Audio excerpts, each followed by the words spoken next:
Para saudara yang terkasih dalam Kristus, kita memasuki latihan ke-20 doa batin kita.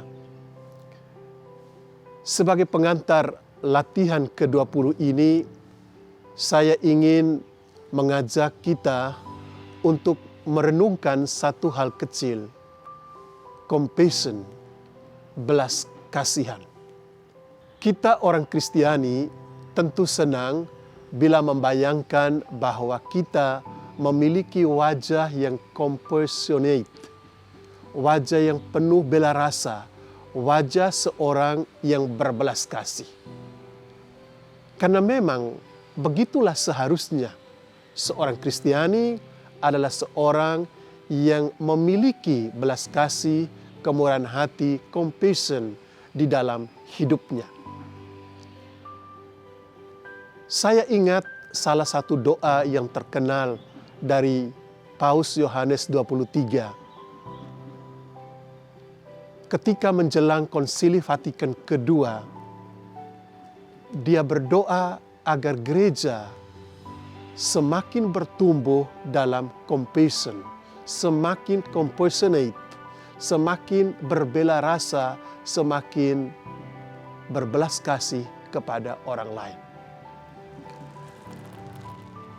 Akhir dari sebuah perjalanan doa batin, akhir dari sebuah perjalanan doa kontemplatif, akhir dari meditasi menurut Yohanes Cassianus adalah compassion, adalah bela rasa, belas kasihan. Mengapa? Karena perjumpaan dengan Tuhan hanya terjadi dalam konteks cinta, dalam konteks agape, dan compassion, bela rasa, belas kasihan itu dilihat sebagai wajah kelihatan dari cinta. Cinta hanya bisa dirasakan, dialami ketika orang menunjukkan cinta itu dalam belas kasihan, dalam aksi berbuat baik, aksi turut merasakan, ambil bagian dalam penderitaan, pengalaman susah sesama kita. Mengapa demikian? Yesus sendiri berkata dalam Injil Matius bab 25 yang terkenal itu,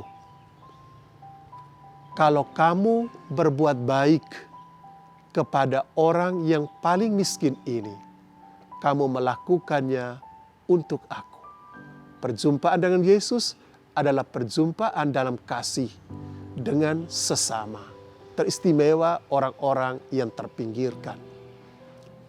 Itulah sebabnya mengapa Santo Yohanes dari Salib berkata, pada akhir hidup kita, kita akan diadili berdasarkan cinta. Cinta akan menjadi parameter yang dikenakan, diukurkan pada kita, kualitas hidup batin kita. Apakah kita layak berjumpa dengan dia atau tidak? Kita diukur berdasarkan kasih kita. Para saudara yang terkasih dalam Kristus, sebetulnya ada hubungan yang sangat erat dan saling mengandaikan antara doa batin, meditasi, doa kontemplatif, dengan compassion, dengan bela rasa. Saya ingin menjelaskan keterkaitan ini dengan sebuah kisah kecil tentang seorang rahib Benediktin, Bede Griffith, yang hidup sebagai pertapa India sannyasi di India. Dia seorang Inggris, rahib Benediktin asal Inggris yang hidup sebagai sannyasi, pertapa ala India di India. Pada suatu saat ketika dia tinggal di pertapaan kecilnya, dia dikunjungi oleh sejumlah pengurus dewan paroki setempat. Para pengurus dewan paroki ini datang mengunjungi dia dan mereka berkata kepadanya, "Pater, Pastor paroki kami sangat aktif. Dia sangat mendorong umat untuk melakukan aksi berbuat baik kepada orang-orang miskin. Sebab dia selalu mengutip kata-kata Yesus dalam Injil Matius itu, bab 25 yang terkenal itu. Yesus ingin diabdi, dikenal, dilayani dalam diri orang-orang miskin. Maka bagi dia, dan itu selalu dia katakan, doa menjadi tidak penting. Jangan terlalu banyak menggunakan waktu doa kita untuk berdoa sendirian atau dalam komunitas. Yang paling penting itu aksi. Kita melakukan kegiatan sosial. Itulah yang selalu dia katakan. Bagaimana pendapat Pater berkenaan dengan hal ini? Para saudara, Beth Griffith diam. Dia tidak memberikan komentar apapun tentang hal ini. 3 bulan, 4 bulan kemudian, sekelompok pengurus dewan yang sama datang lagi, bertemu dengan dia, dan mereka menyampaikan, Pater, pastor paroki kami yang sangat aktif itu, yang selalu gigih dan mendorong kami untuk melakukan aksi-aksi sosial, sekarang dia tidak lagi terlibat dalam kegiatan sosial. Bukan hanya itu, dia sudah menanggalkan jubahnya, ia meninggalkan imamatnya. Ketika para pengurus dewan paroki itu menyampaikan hal ini kepadanya, Beth Griffith menjawab, itu sudah saya duga. Perhatikan kata-kata Beth Griffith ini, itu sudah saya duga. Dia melanjutkan, tidak mungkin orang bisa mengenal Kristus dalam diri orang-orang miskin itu, kalau dia tidak lebih dahulu mengenal Kristus di dalam batinnya.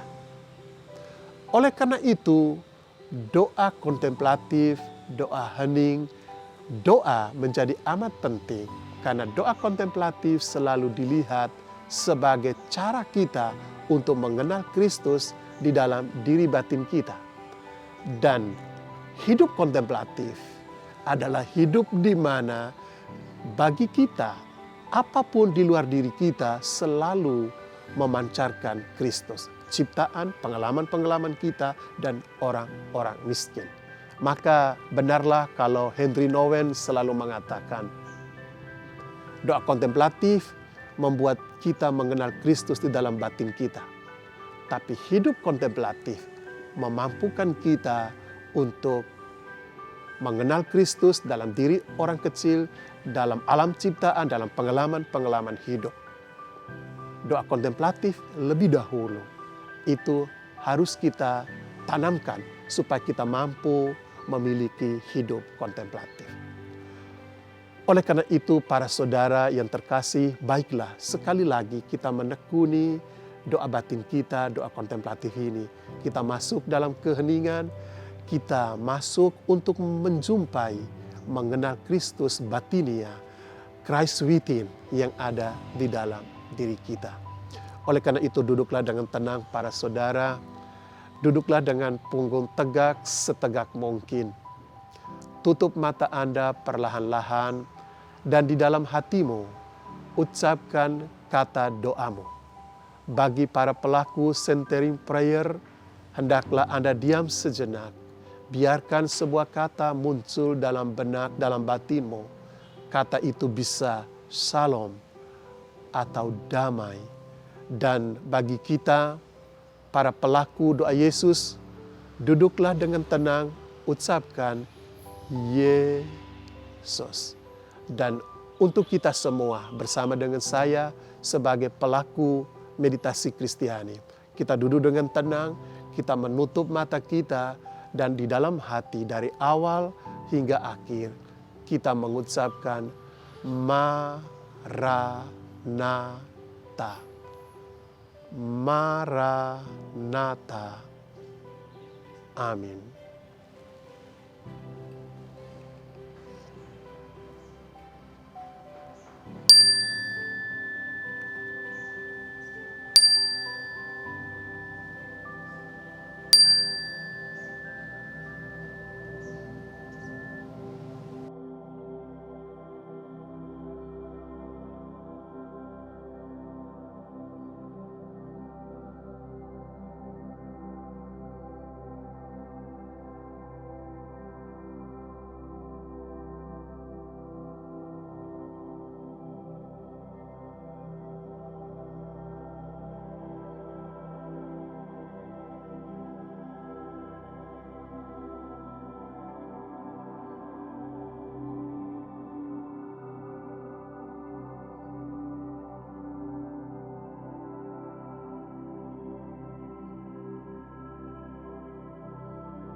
Allah yang Maha Kuasa dan kekal,